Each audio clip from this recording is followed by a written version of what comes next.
Perkenalkan, nama saya Aprilia Meldes Tanggang. Saya dari kelas 10 1 yang ingin menjelaskan tentang perilaku produsen dan perilaku konsumen dalam kegiatan ekonomi. Yang pertama, perilaku konsumen. Pengertian konsumsi adalah menghabiskan nilai guna suatu barang maupun jasa baik secara langsung maupun secara tahap untuk memenuhi kebutuhan. Yang kedua, tujuan konsumsi memengaruhi nilai guna barang atau jasa secara bertahap. Yang kedua, menghabiskan nilai guna barang atau jasa sekaligus. Yang ketiga, memuaskan kebutuhan rohani. Dan yang keempat, memuaskan kebutuhan jasmani. Faktor yang memengaruhi konsumsi berasal dari dalam diri konsumen dan dari luar dari konsumen. Faktor yang berasal dari dalam seperti usia, gaya hidup, dan selera. Faktor yang berasal dari luar seperti tingkat penghasilan, tingkat pendidikan, tempat tinggal, adat istiadat, tren yang sedang berkembang, dan situasi ekonomi. 3. Faktor yang memengaruhi perilaku pembelian konsumen. Menurut Kotler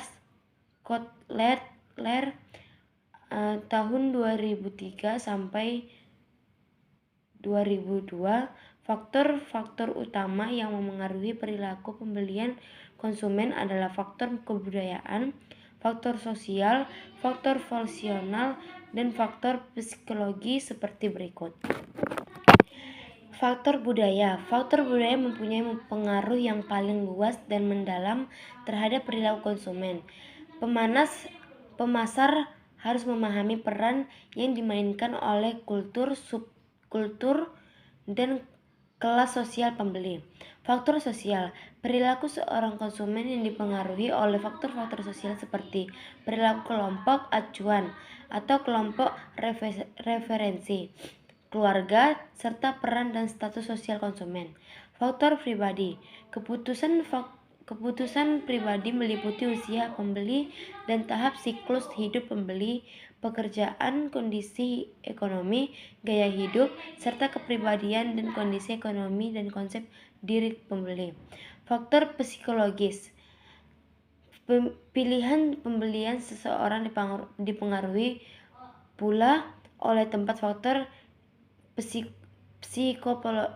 psikologis utama, yaitu motivasi, preferensi, pengetahuan atau learning, serta keyakinan dan sikap. Yang keempat, faktor yang memengaruhi tingkat konsumen. Faktor dalam diri manusia ada usia, gaya hidup, selera. Faktor dari luar manusia ada tempat tinggal, tingkat penghasilan, tingkat pendidikan, adat istiadat, tren yang sedang berkembang, situasi ekonomi. 5. Teori perilaku konsumen. Yang A, teori kardinal. Dalam teori kardinal, nilai kegunaan atau utility yang didapat konsumen dapat diukur dengan satuan tertentu seperti jumlah buah dan uang. Tokoh yang mengembangkan teori kardinal adalah Hermann Heinrich Gossen. Membagi utility menjadi dua pembahasan. Yang pertama, total utility, merupakan jumlah total utilitas yang didapatkan dalam mengkonsumsi barang atau jasa. Yang kedua, margin utility, merupakan utilitas tambahan yang didapatkan konsumen untuk setiap tambahan barang maupun jasa yang dikonsumsi. Hukum Gossen 1. Jika jumlah satu barang yang dikonsumsi dalam jangka waktu tertentu terus ditambah, maka kepuasan total yang diperoleh juga bertambah, akan tetapi kepuasan marginal atau tambahan kepuasan yang diperoleh jika dikonsumsi ditambah dengan 1 unit pada titik tertentu akan semakin berkurang, bahkan jika dikonsumsi terus dilakukan, pada akhirnya bertambah kepuasan dan diperoleh akan menjadi negatif dan kepuasan yang semakin berkurang. Sekian dari presentasi saya. Jikalau ada kesalahan mohon dimaafkan. Saya ucapkan selamat malam.